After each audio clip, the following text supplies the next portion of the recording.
అందరికీ నమస్కారం. నేను మీ ప్రొఫెసర్ విశ్వమోహన్.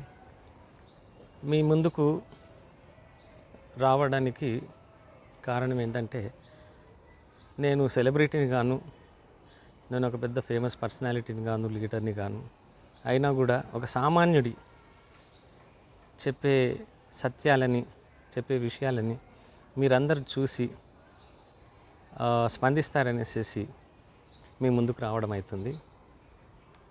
మా ఇంటి ముందర ఈ రోడ్డు అసలు 22 ఏళ్ళు అయిపోయింది మేము ఇక్కడికి వచ్చి. 22 ఏళ్ల నుంచి ఇక్కడ రోడ్ లేదు. నేను మట్టి రోడ్డు 2 సార్లు వేయించుకున్నాను. నేనే డబ్బులు పెట్టి వర్కర్స్ని పెట్టి చేయించుకున్నాను. మా మీద దయదలిసి 4 నెలల క్రితం రోడ్ వేస్తామనేసి వచ్చేసి ఈ రోడ్ 4 నెలల నుంచి ఈ పరిస్థితిలో ఉంది. ఇంకా రోడ్ లేదు, ఏమి లేదు. మేము ఈ రోడ్లపైన నడవడం కష్టం, మాకు మా వెహికల్స్ రావడము కష్టము, పోవడము కష్టము. ఇది పరిస్థితి. ఈ పరిస్థితి ఉంటే ప్రతిరోజు ఏంటంటే రేపు అయిపోతుంది అని చెప్తుంటారు. అది రేపు ఎప్పుడు వస్తుందో ఏమో మాకు తెలియదు. అయితే విశేషం ఏంటంటే ఈ 4 నెలల్లో ఎలక్షన్స్ అయినాయి, గవర్నమెంట్స్ ఫామ్ అయినాయి. గవర్నమెంట్స్ ఫామ్ అయితే కానీ మా రోడ్ ఫామ్ కాదు.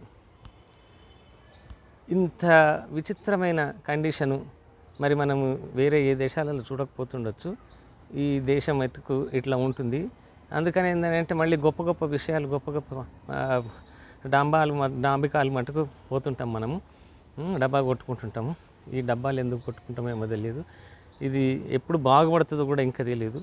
నిన్న కూడా మా ఇక్కడ రోడ్ వేసే కాంట్రాక్టర్ ఎవరో ఆయన రిప్రజెంటేటివ్ రేపు అయిపోతుంది అన్నాడు. రేపు అయిపోతుంది అనేసి నెల రోజుల నుంచి రేపు అయిపోతుంది, 3 నెలల నుంచి 4 నెలల నుంచి రేపు అయిపోతుంది. సో ఇది పరిస్థితి. ఎవరికి ఇక్కడ మా దగ్గర ఇక్కడ లీక్ అవుతుంది అన్నమాట. వాటర్ లీక్ అవుతుంది, అక్కడ ఒక దగ్గర లీక్ అవుతుంది. ఇవన్నీ లీకేజ్ ఉన్నాయి అనేసి ఎవరికి కంప్లైంట్ చేసినా ఎవరు రారు, ఎవరు పట్టించుకోరు. ఎవరెవరికి కంప్లైంట్ చేయాలి? మున్సిపల్ వాళ్లకు, వాటర్ వర్క్స్ వాళ్లకు, కాంట్రాక్టర్లకు, ప్రతి వారికి కంప్లైంట్ చేయడమే సరిపోతుంది. కానీ అసలు పనులు కావు, మనకు పరిస్థితులు బాగుపడవు. జై హింద్.